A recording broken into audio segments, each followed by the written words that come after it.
joining me today for the unboxing of the Arizona-4.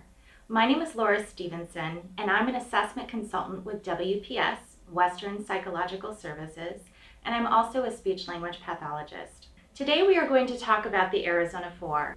Let's take a look at the items that you will receive in your Arizona-4 print kit. You will receive the stimulus easel, 2 protocols.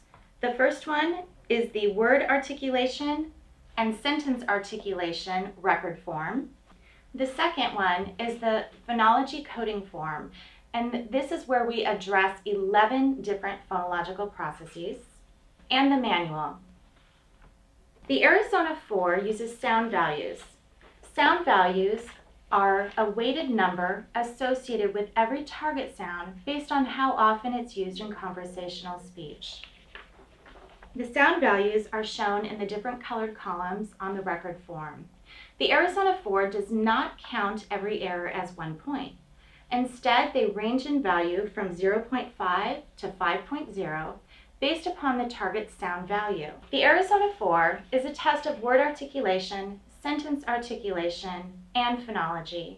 It also includes 5 supplemental tasks: language prompts, imitation context tasks, supplemental sentences, picture description, and story retell. And there's also an area to calculate MLU at the bottom. Thank you, and please visit us at www.wpspublish.com for more information.